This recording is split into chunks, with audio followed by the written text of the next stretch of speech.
hitters are back. I know how we do, man. I'm your boy Jay. I'm your boy Amity. Bro is still not with us right now, but that's cool. We holding down the fort for you, bro. Sure. So we got our AEW full gear review. We kick off the pay-per-view with the first match being Jungle Boy versus Luchosaurus. Now these guys were best friends for over a decade. What happened? Long story short, well, it started off with Christian Cage. Christian Cage was kind of, like the mentor, also kind of like the mouthpiece for Jungle Boy and Luchosaurus. Christian turned on Jungle Boy, and soon after that, Luchosaurus followed. He turned on Jungle Boy too. Yeah, he is now basically Christian's protege, as I would call it. So it finally all came down to the first match of the night, which was Jungle Boy and Luchosaurus inside of a steel cage. Now Christian was ringside, obviously still in the sling. Yes, it was Christian, not Triple H. Christian was ringside, still visibly in the sling. He's still dealing with his nagging shoulder injury, but he was down there. Also, Jungle Boy's mother and sister were in the crowd too. And Christian had some very choice words for Jungle Boy's mother and sister. I love when they do stuff like that. Some of which I'm not going to say on camera. One of which was the stepdaddy comment. I will say that. But overall, good way to start off the show. There was a lot of good spots for me. One of which was Jungle Boy hit Luchosaurus off of the top of the cage with an elbow through a table. Well, Luchosaurus was on the table, but he went through with the elbow on the table. I think the feud, in my opinion, is going to be over after this. But like I said, Jungle Boy fought with a lot of heart. He did a lot of moves that most people will look at him and be like, how does a guy that size lift up a guy who's like 6'6", 7, almost 7 feet practically? Is he 6'6" or 7 feet? He's very tall. I'd say he's up there with like 6'6" and 7 foot. That's a big difference. He's very tall. If you were to look at him, you'd have to look. I know he look massive. Like he don't look like a real person. Yeah, it's just a walking, talking dinosaur without the talking. But overall, good match. It was a little sweet moment at the end where Jungle Boy hugged both his mother and sister. Aww. Hopefully signaling that the worst is behind them and Jungle Boy can move on. Even Taz said, like, please put this to bed now. Like, please move on to greener pastures. Just please leave it alone. I'm disappointed. Why is that? That they didn't have Hoovin Tool come out and interfere in the match. That's all I can say. I don't know. I didn't. That's all I can say. The next match is Death Triangle, Pac, Rey Fenix, and Penta versus the returning Elite, Kenny Omega and the Young Bucks. Ugh. Now, these men have all collided at different times before, but never had a really solid 6-man match. Pac, over the last couple of weeks, has been trying to play it dirty. Like, he's been trying to interject using hammers and kind of any means necessary to win. So there was already some kind of Rey Fenix didn't want to do it, Pac did. So there's already kind of that kind of differences going into the match. When Kenny Omega and the Bucks came out, they made the crowd wait, but not in a bad way. They were just saying, we were the gears that kind of got this place running. We've been carrying it on, and we're back. And a little nice touch was they had Don't You Cry No More actually playing when they came on. You just hear, carry on my wayward son. I don't know about that song. They were trying to do it to signal them as full-on baby faces. Because realistically, they were the baby faces in the match. There was a lot of spots. A lot of super kicks. No, you're not going to like that. Ugh. I genuinely thought this was going to be the Elite's match to win. But sadly, that ended up not being the case because as much as Ray Phoenix didn't use the hammer, like Pac gave it to him early in the match, and like, here, use it, and Ray Phoenix throws it down, like, no, I'm not going to use it. But on the verge of when they were about to lose, like, Kenny Omega had him up for one winged angel, and he still had the hammer in his hand. He hit Kenny Omega in the head with the hammer. He dropped Phoenix and pinned him 1, 2, 3. A lot of people genuinely thought going in, they're like, oh, the Elite are just going to win, and, that's the end of it. But no, Death Triangle won, and because of that, they now have a best-of-7 series that goes all the way to January 11th. Next match will be on the Thanksgiving episode of Dynamite this upcoming Wednesday that I will be going to. And these are all 6-man matches, right? Yes. Okay. Because it's the best 7 will determine who will be the new or retaining trios champion. Okay, so it's a best of 7 series for the trios titles. Yeah, where one team has to get 4 wins. So technically, Death Triangle is already up 1 because they're counting Full Gear as match 1. All right, cool. So I got Death Triangle. That's their name, Death Triangle. Yeah.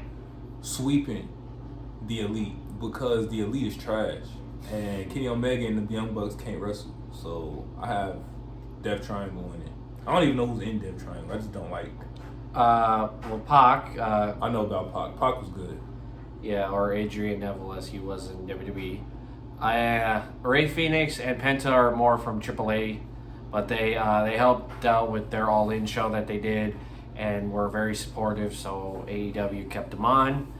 So, and I think they're great trios. I mean, don't get me wrong. I'm not against Death Triangle. I mean, they're I'm great. rocking with them. He's rocking with them, but for me, I've rocked with the Elite since back in when they were in New Japan, and they're trash. Of course, he would say that, but I'm still rocking with them. I think Elite will pull it out. I say it comes down to 6, so it'll be 4-2.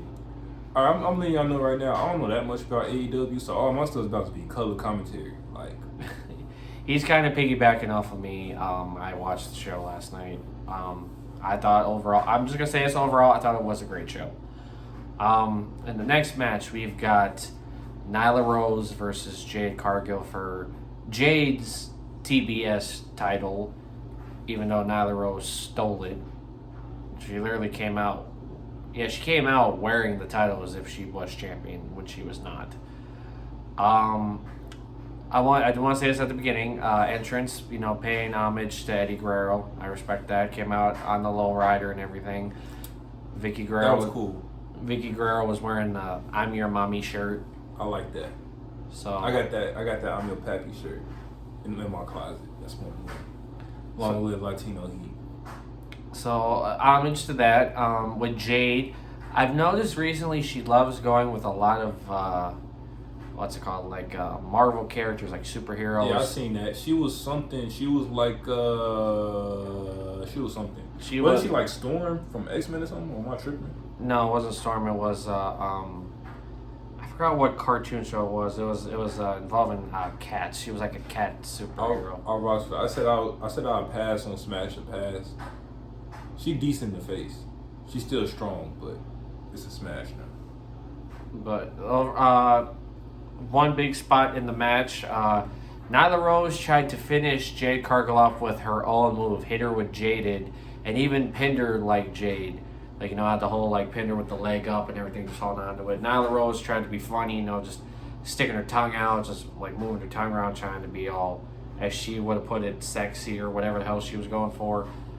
But ultimately, Jade went in with a lot of fire, a lot of passion. She didn't, the match was basically, in a sense, all Jade through and through.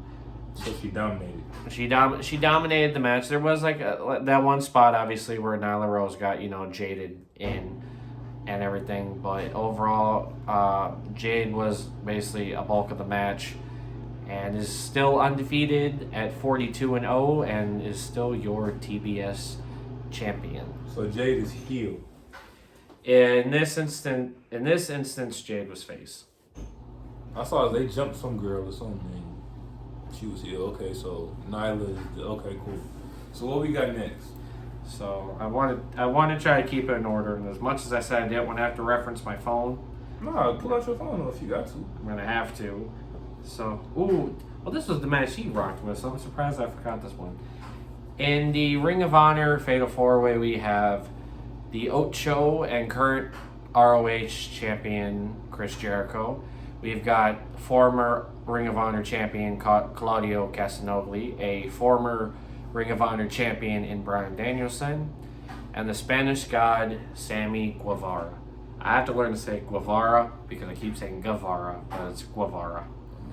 Okay, I'm gonna say Sammy Guevara because that's what I've been saying. So Sammy Guevara. I'll rock with Sammy G.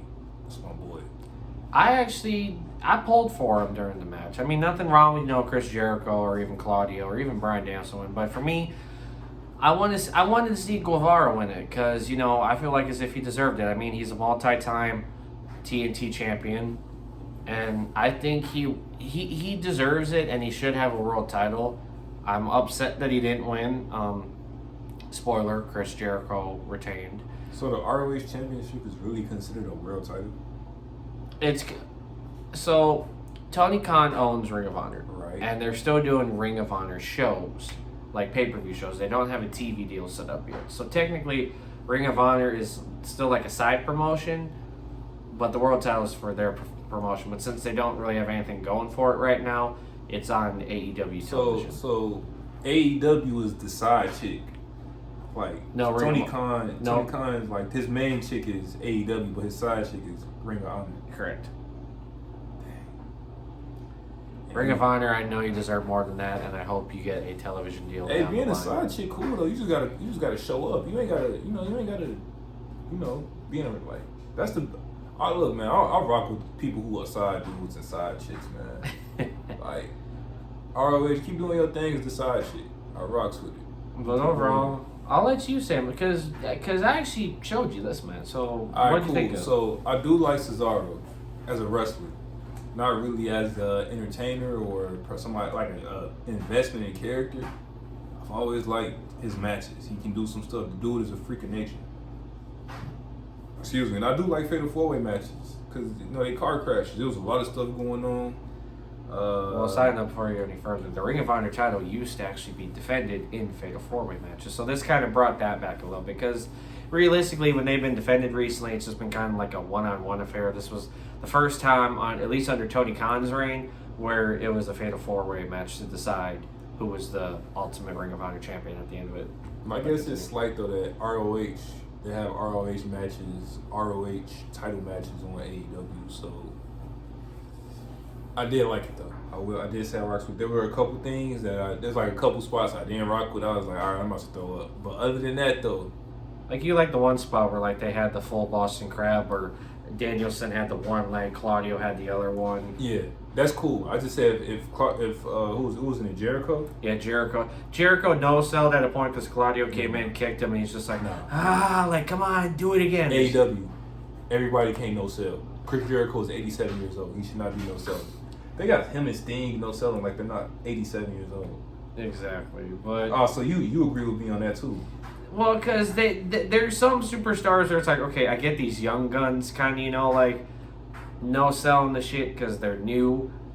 But, like, when you have veterans like, Chris Jericho, Sting, Jeff Jarrett, who, well, Sting and Jeff Jarrett will be mentioned in a later match. But they're no selling? Jeff Jarrett is no selling?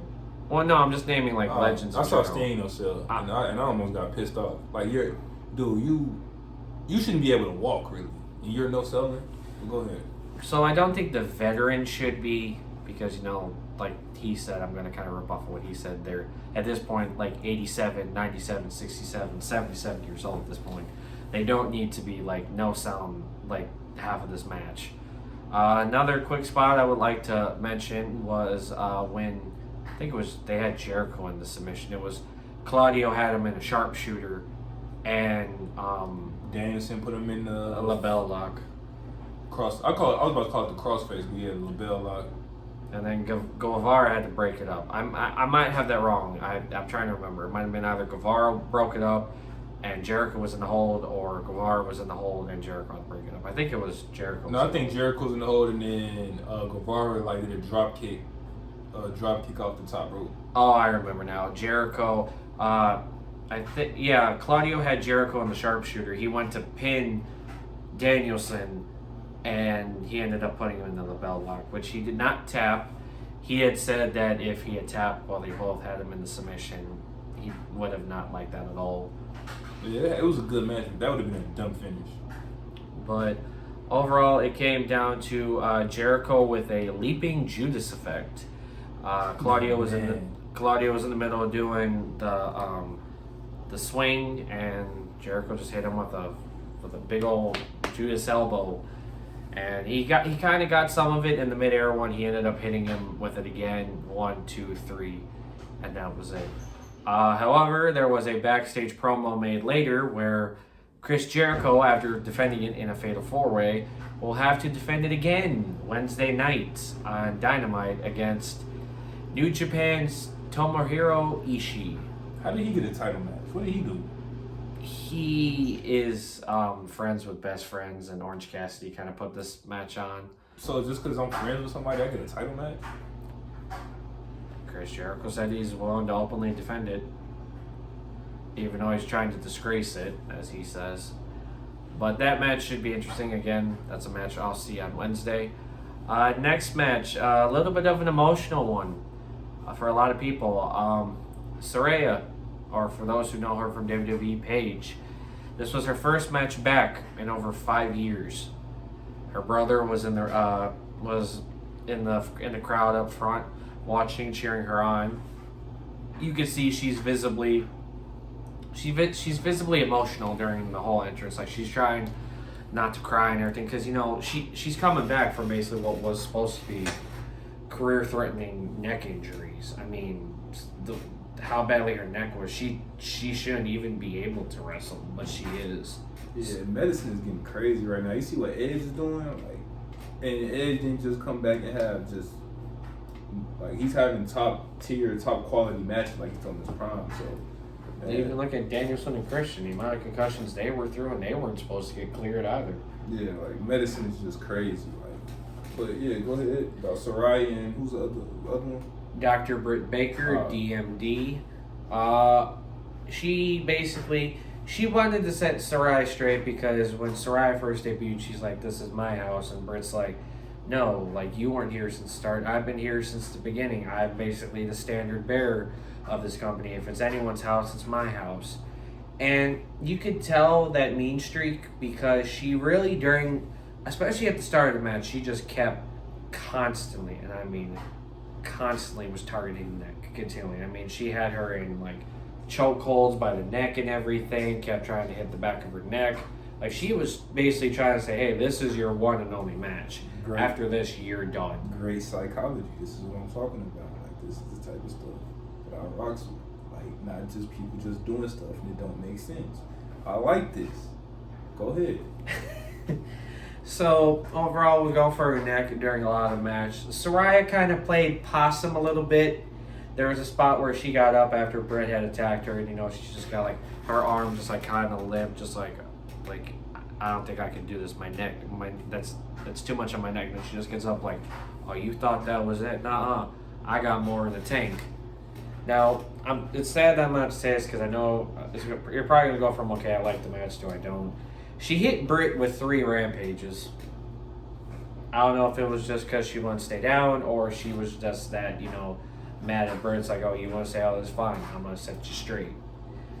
Maybe, did she kick out? She didn't pin her till after the 3rd. All right, cool. Because I know if she kicked out of her, okay, that's cool. As long as she did them simultaneously. Yeah, and then she didn't how she didn't go for a pin and then she kicked out. Then I would have had a problem with that.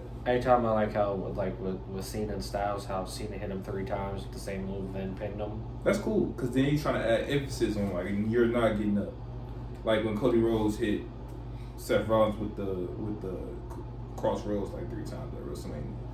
Now, if she would have hit her with it 1 time and she kicked out, and that was come on now, that's another issue I got with everybody. Tony Khan tries to make everybody look strong. It's not possible.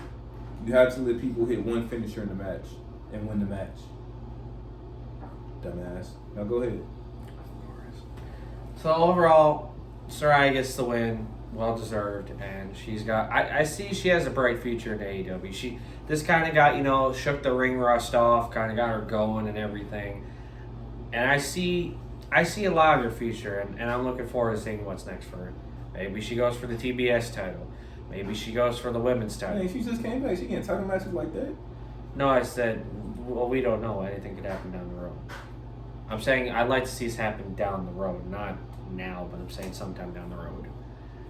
So next match, I know you're gonna rock with this match because it's three big beefy men slapping me. Thank you. I'm for some reason having trouble saying this. I've said this like so many times off camera today, but for some reason on camera I'm messing it up. We had the TNT Championship defended. Wardlow was a champion going in. Samoa Joe coming in, already ROH Television Champion, and Powerhouse Hobbs. What did Big E say? You want your 30-minute clinics? You want your 5-star classics? No, not me. I'm big beefy men slapping me. As Big E would say, it's like, oh, we got big meaty men slapping meat tonight. Yes, sir. And that match did not disappoint. There was, as you would probably think, as I'm going to say it, a lot of big, beefy, meaty spots during this match. A lot of powerhouse moves and everything. But overall, it came down to Samoa Joe winning. And now Samoa Joe is Joey Two Belts. My boy, he deserved it. He old as hell, though. He deserved it.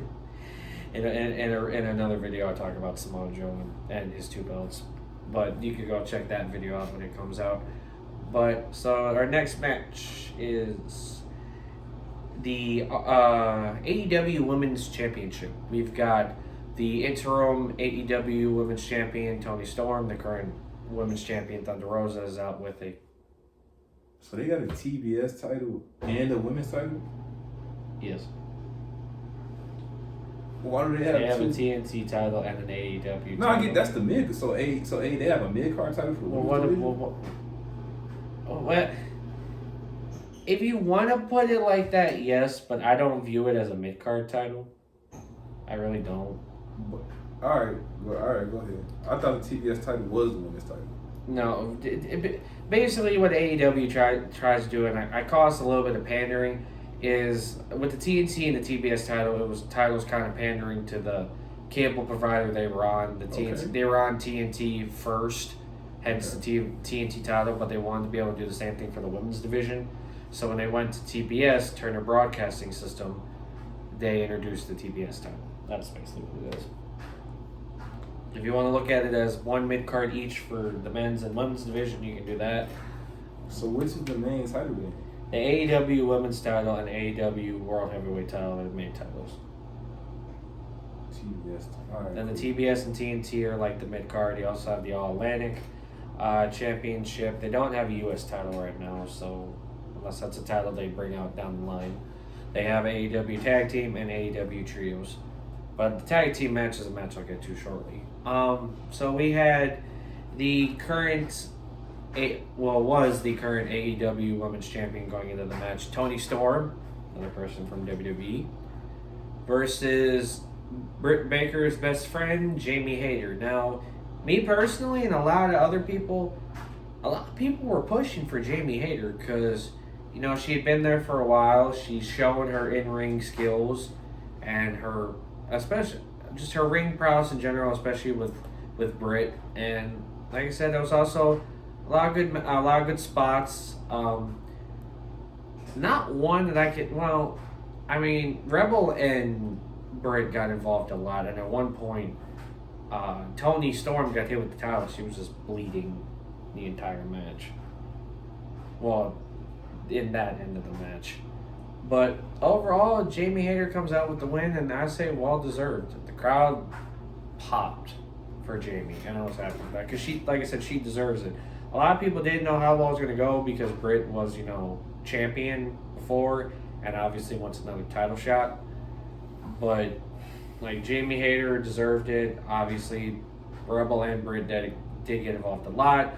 They would get involved. They would pin Tony. It'd be a near fall. Another person gets involved. Near fall. But then finally at the end, she hits. I forgot what she called it. I think she calls it like the Haterade, I think was the name of it. And pins Tony Storm for the 1-2-3. And you have a new interim AEW Women's Champion in Jamie Hayter. That's another issue I got with AEW. Why do y'all have interim champion? Because Tony views, for those that have worked their butt off for it, that they should not have to relinquish it. Now, I will admit, this is the one thing with AEW I kind of don't like. I really don't. Because, like, when the real champion that was injured comes back, then they have to do this whole undisputed title match. They did it for CM Punk and Jon Moxley at All Out. And we all know what happened with the problem child after that and everything else. But his myriad and started doing myriad stuff. And overall, it ended up happening again. Thunder Rosa was champion, got a concussion. Tony's like, nope, you ain't stripping yourself of the title. We'll make an interim title. So I know whenever Thunder Rosa returns down the road, that match will happen. Anyone could be the champion at that time. I don't. It's one of the few things with AEW I don't like. I mean, it brings out competition to show who's the real champion. But again, we've seen them do this in WWE constantly, and I don't even like that. I don't like when they keep unifying titles. Just leave the titles by themselves.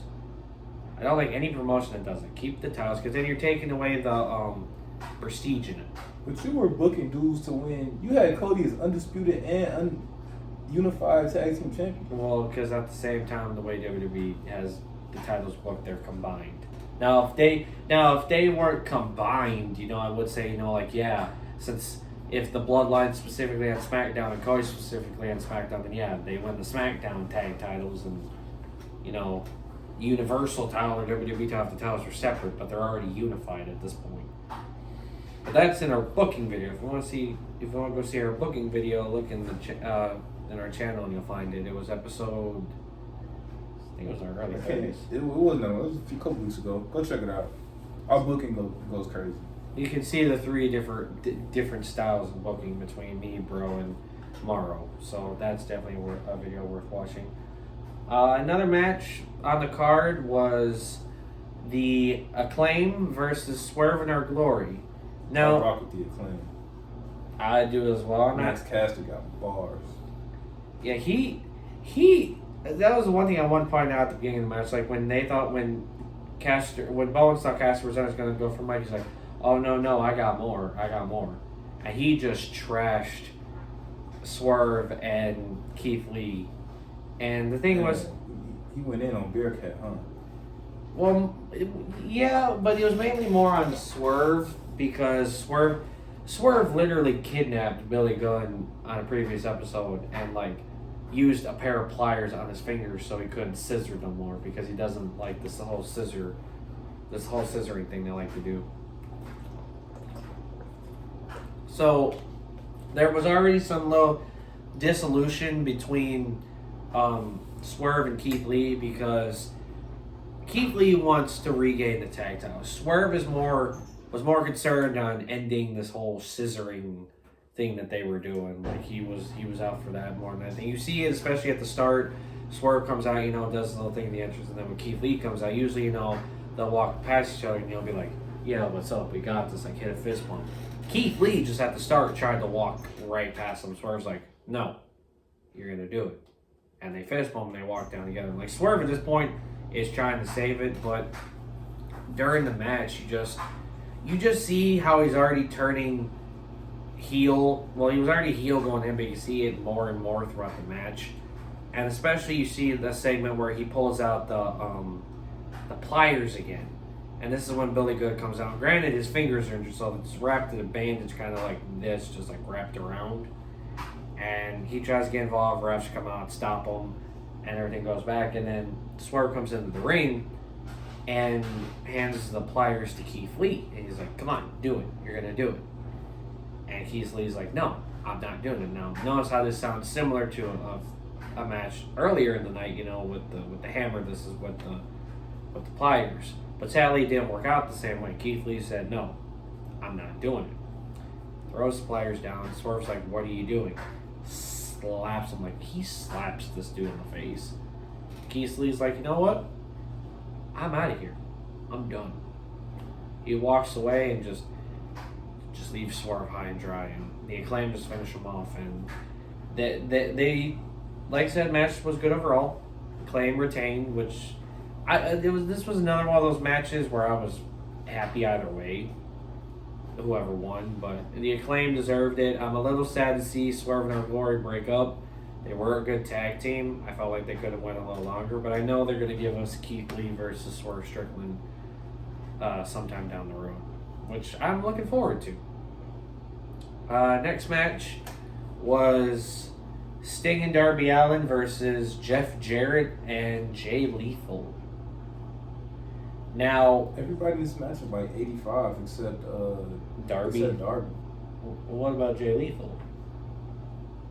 Jay Lethal, I remember watching him in TNA. Ain't he like 55 or something? That or 40. So yeah, basically Darby's the only young one. As much as I want to name spots that were from, the wrestlers that were actually involved in the match. Let me tell you something. Darby Allin is like a Kmart Jeff Hardy.